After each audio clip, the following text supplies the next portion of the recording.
Welcome back to Old School Sports and our OOTP 23 playthrough of the Kansas City Royals. We are on the first day of August in 2036. It's been an excellent season for the Royals this year. Have a 16.5 game lead in the AL Central. We are up 7.5 games on the New York Yankees for the best record in the American League. So our goals as we potentially try to pursue a three-peat with the Royals this season are to basically just hold on to the best record in baseball and hopefully keep the team healthy. Would like to have everybody back and ready to play by the time we get into the playoffs. Right now, our erstwhile ace, Ben Borgman, is on with a sore elbow on the injured list. He's wrecked physically at this point. So we have him on an 80 pitch count, just trying to baby him through the season. He's really kind of had a bit of a tough year with a 4.70 ERA over 113 innings, but just trying to ensure that he is healthy and well for the playoffs potentially. And then our starting second baseman, who had been playing third base for us for a while this year when Bobby Witt Jr. was out for close to 2 months. Willie Flores is on the IL with a fractured finger. He just had surgery on it a couple weeks ago.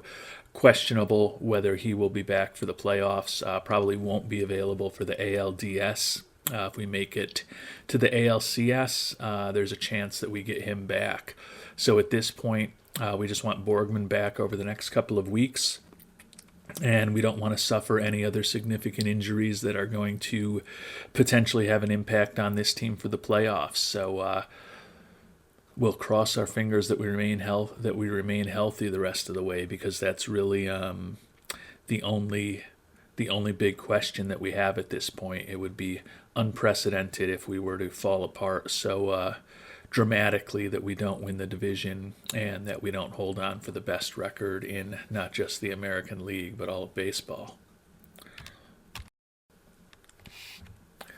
Couple weeks into August, the news is good as far as the standings, where we're 17 games up on the Twins.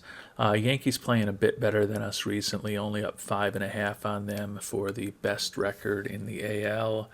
And the Phillies are actually only 4 games behind us for the best record in baseball at this point, but still in a pretty good position.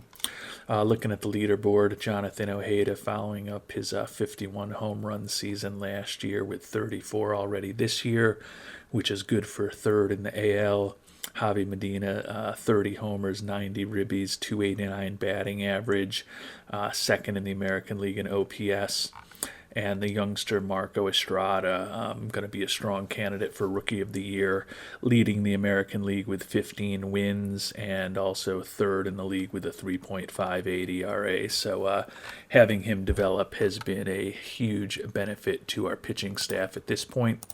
We also have now gotten all of our draftees signed, so we were a little bit aggressive with what some of the players that we picked in the later rounds were looking for, but fortunately we had money to spend this year, used up all the money that we had put aside, and since we were not all that active before the trade deadline, ownership was able to let us use some of the excess money we had to sign some guys who really shouldn't have been getting signing bonuses, to say $750,000 signing bonuses and those kind of things, to get everybody signed. So hopefully a nice influx of young talent that can hopefully be helping us win games 3, 5, 7 years down the line from now. And we do finally have an injury. Center fielder Angelo Velasquez, back strain, going to be out for 2 weeks. The veteran center fielder having a solid year, 277 batting average, has stolen 25 bases. You can see he's a bit below average in terms of his OPS plus and his WRC plus, but with that 80 outfield range is a very effective center fielder. Has made just one error all season, and a zone rating of 16.8, defensive efficiency of 1.08. So nice defensive year from him. Has put up a 4.1 WAR for us, despite the fact that he's kind of been a little bit below average in terms of his offensive numbers. So definitely a loss to have him on the IL, but hopefully it will not become something that lingers. Hopefully it's a couple weeks stint and he's back.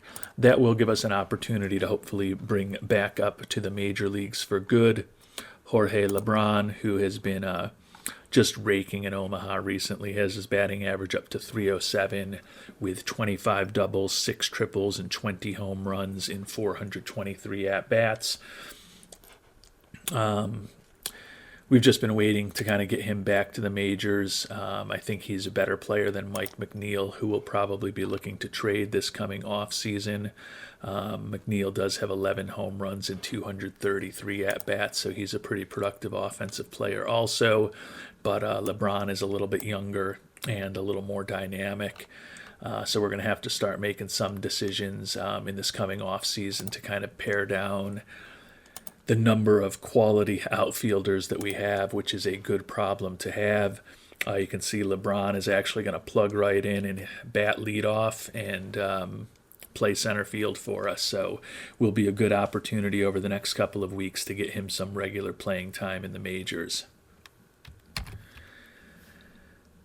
And the other thing that's kind of sad and kind of shocking, Bobby Witt Jr. still playing third base against left-handers, but he's been moved to the DH role against right-handers.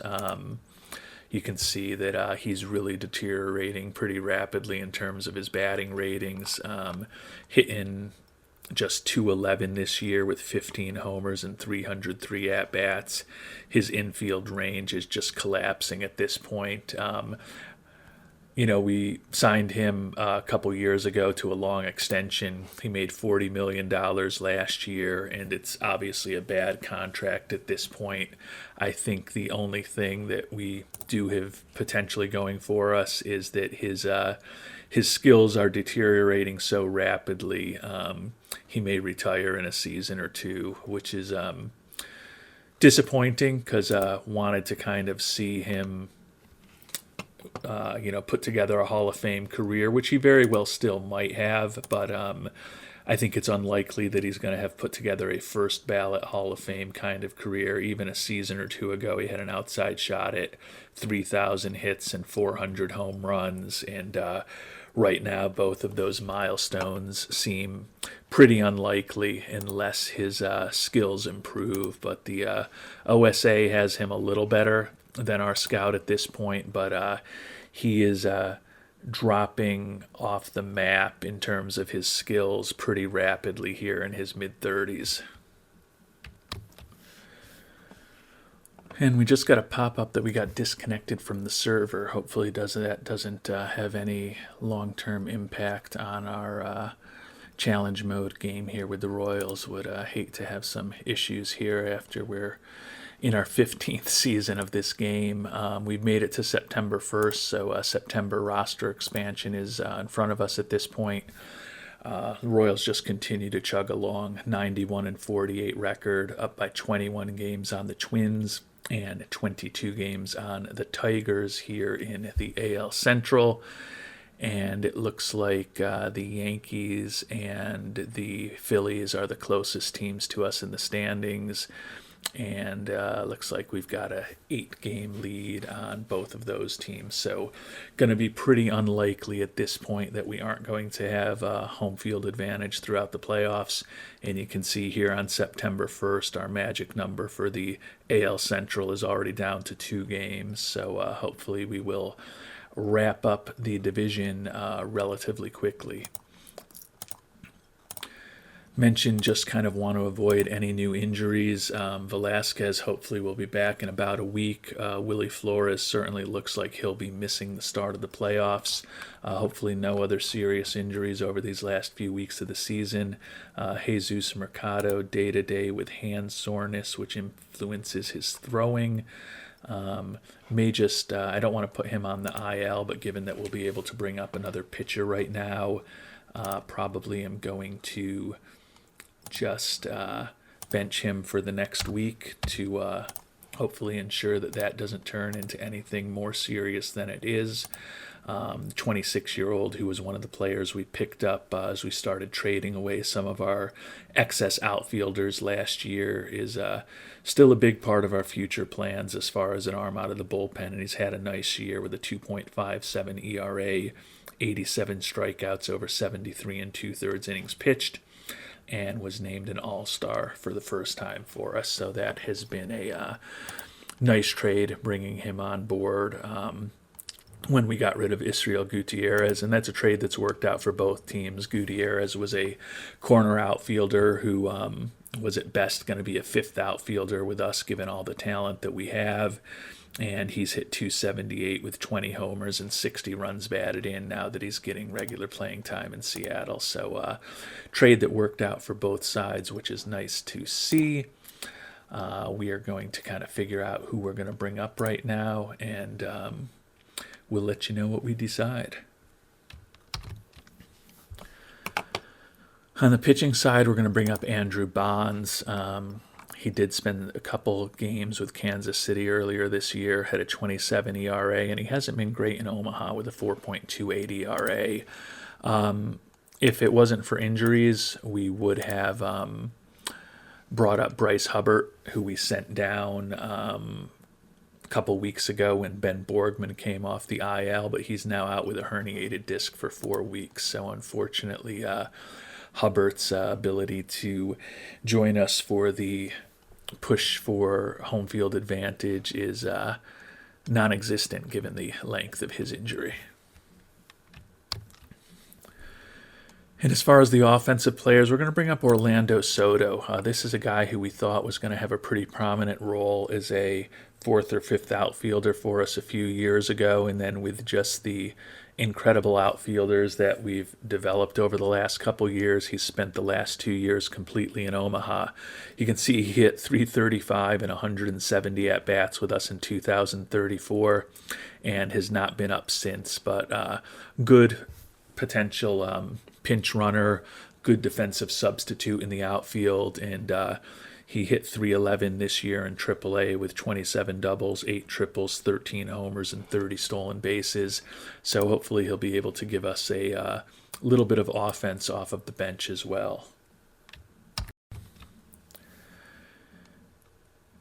And Angelo Velasquez is back and ready to come off the IL, so unfortunately that means Mr. Soto will head down. You can see he only got 2 at-bats, played in 2 games, only got 1 at-bat and did not get a hit. So we'll send him back to Omaha. Angelo Velasquez back up, and presumably Angelo Velasquez will be back into the starting lineup as our center fielder, which he is. You can see that does knock Jorge Lebron completely out of the starting lineup. But he's been struggling a bit at the major league level this year.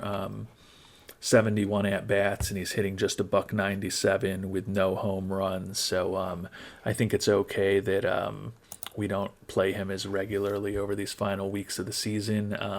Hopefully he'll still get some pinch hitting time and some time backing up some of the other players.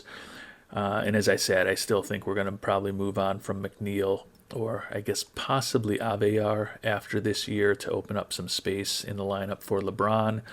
But he's still got a full season. He's put together 494 at-bats between Omaha and Kansas City. So he'll certainly be over 500 at-bats for the full year.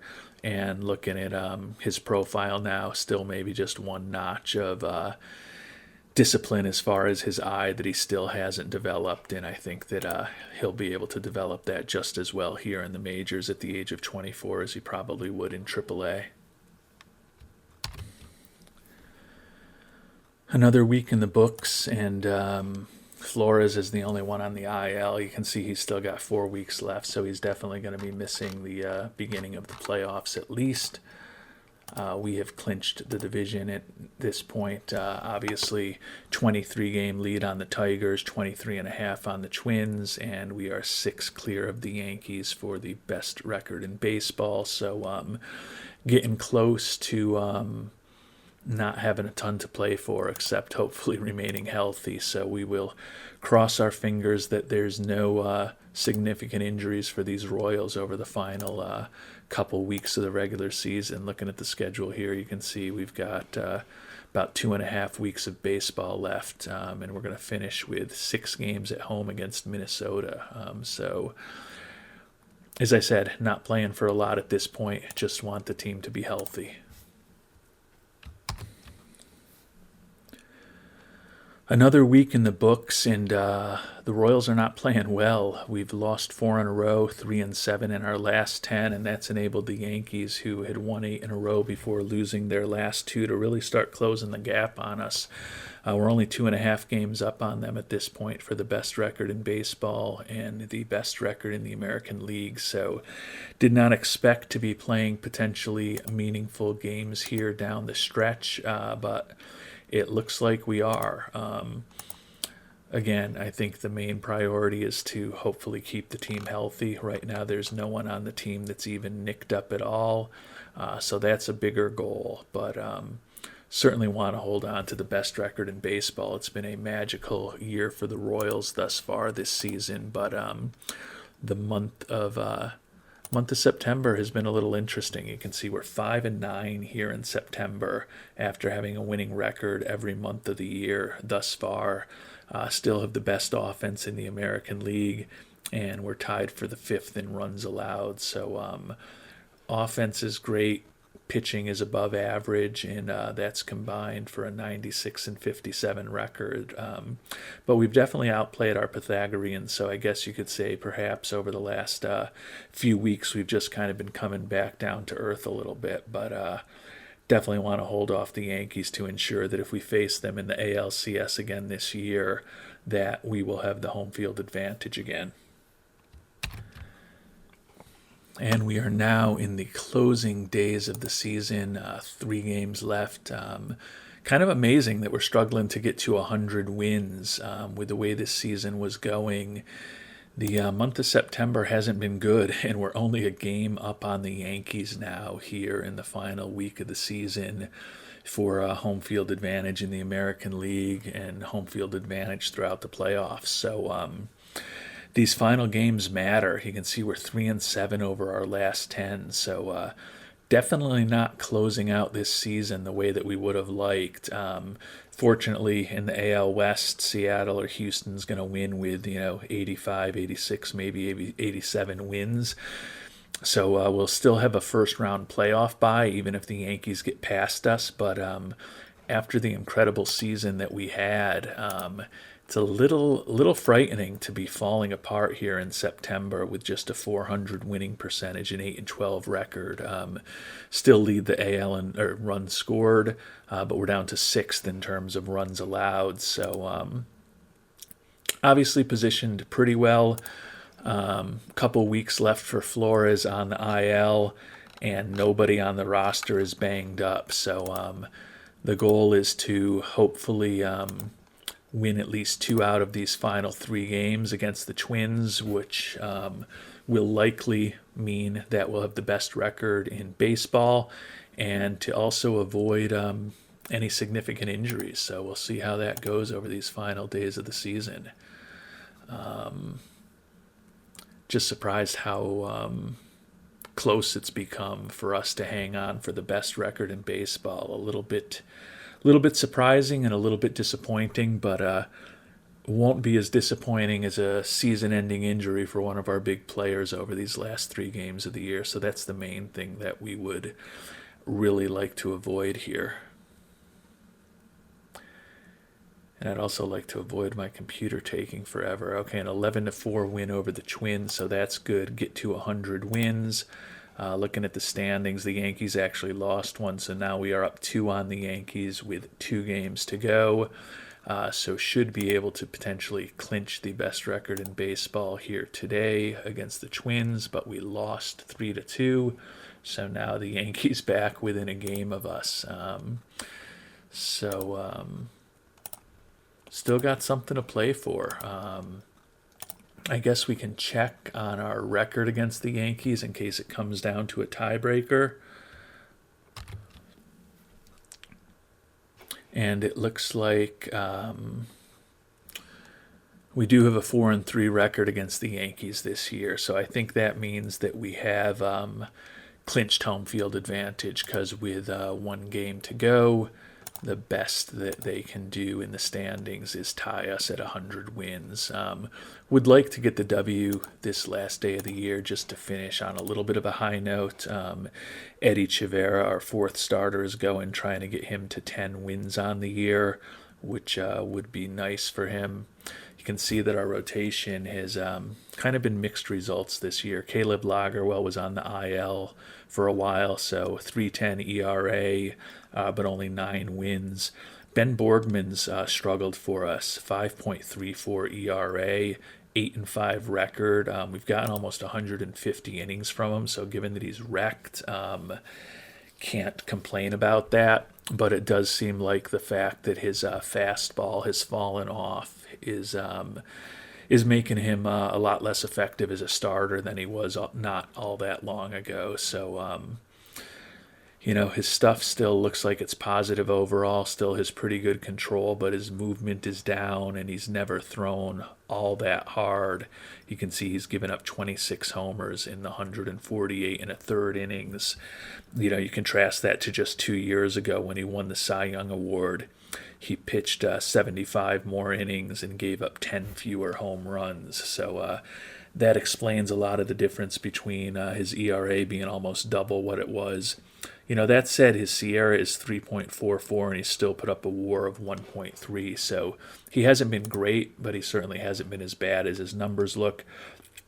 Bryce Hillman, who we re-signed this year to an extension, 12-8 record, 4.09 ERA, kind of a down year from Chivera, 9-10 with a 4.92 ERA.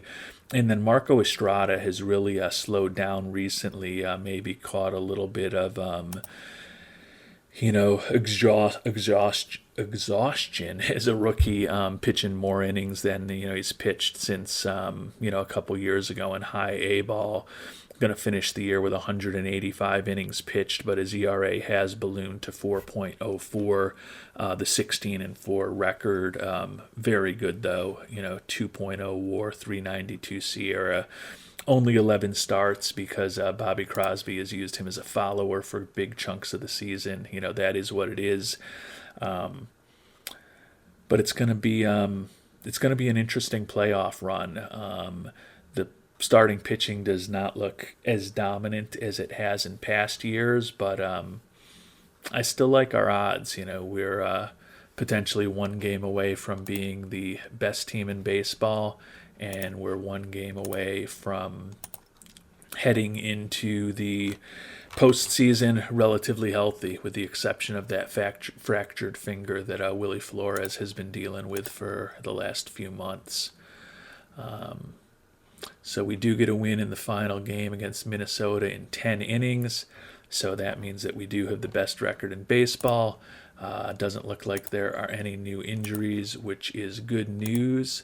So the Yankees actually lost their last game of the year, so we are the only 100-win team in baseball. So another AL Central title for the Royals.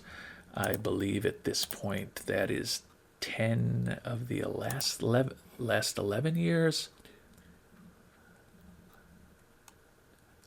Yeah, we've won the AL Central 10 of the last 11 years. And you can see that in our next episode, we are going to be pursuing the potential three-peat. And we will have home field advantage and a relatively healthy team as we try to do that. So playoffs in our next episode. We'll see if we can accomplish the three-peat with the Kansas City Royals. And if we can accomplish the three-peat with them, that would be our 5th title in 15 years running the team. So it's been a great run, and we'll see if we can keep it going. Until then, thanks so much for watching, and hope you have a great day.